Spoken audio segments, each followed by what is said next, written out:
There's zero chance Leon leaves. Zero. I think it's a non-zero chance that he leaves. I wouldn't say it's 85-75.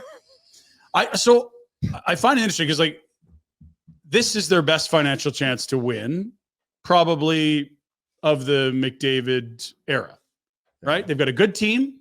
They've got Bouchard making like $6-7 million less than he should. They got Leon making $5 to $6 million less than he should. Connor's on a song of a deal. They still have Ekholm under contract. Skinner hasn't got a raise yet from his second contract. That all changes. Like next year, Bouchard goes to 10-11. Next year, if they can retain Leon, he's going to go to 13-14. And now just to bring back the same guys, you have to carve out another, let's say the cap grows by 3, another $10 million. Then you look at the system. It's a bottom 5 system in the NHL. They have one top 100 prospect. They're the oldest team in the NHL by average age on their roster. I get Leon being excited about this year. If you have to commit for 8 years, I think there's many better options. If Leon wants 15, how do you say no? And yeah, and I think he'll get 15 if he wants 15. But my point is that you can find teams in better shape to handle him and be competitive for the next 8 years than what Edmonton offers. You don't have Connor McDavid. You might have Connor McDavid if Leon leaves because he's not staying if Leon's gone. That's my gut. But if those two are kind of joined at the hip, then you go to Chicago. If I'm Leon, I don't need to talk to Edmonton. No, you talk to Connor. I know I'm going to get my money wherever. Yeah, and I know I've been to these cities. I know what's nice and what's not. Yeah, nice. yeah. Connor, what are you doing? What are we doing? If we're going to stick together, what are we doing? And if Connor can't give you the straight answer, you might have to say, okay, well, I'm not committing to Edmonton if Connor's not going to commit. In today's world, I don't understand how if you're Leon Draisaitl, you don't leave.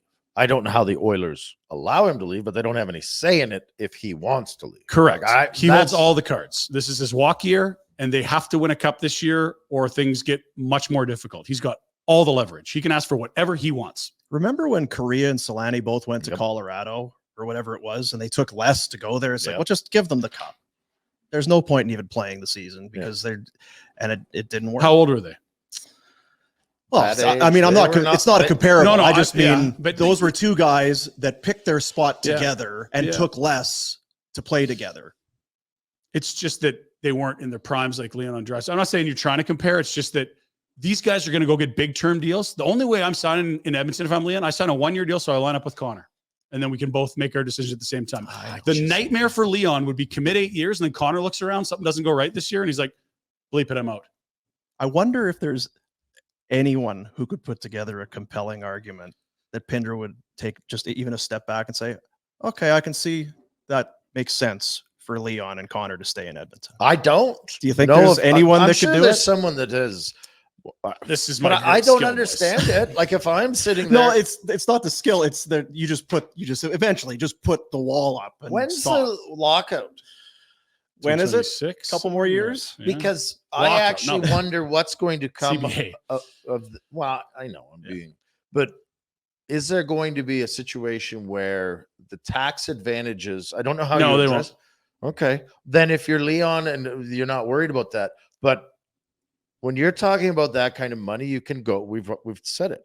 You can go either way. Well, I'm making 15 million. What difference does it make? I'm going to make $100+ million. Who cares here or there? Yeah. And then the flip side is, man, that's if it's only 2 or 3% difference, I go times up by 100 million. It's a lot. Like you can sell both sides of that. Exactly. That's $15-20 million that I'm not getting to stay in Edmonton. Yeah. Do you want to know the players under 25 on the Edmonton Oilers? I want to move on from the Oilers, but okay. They're the hot topic. No, they're not. They really kind of are. I think it's who's been talked about more this summer. They're odds on to win the cup. They had 2 offer sheets thrown at them. It's a walk year for a superstar. Like no one else has that. Plus, you've already covered Larry's scrotal surgery. That's right.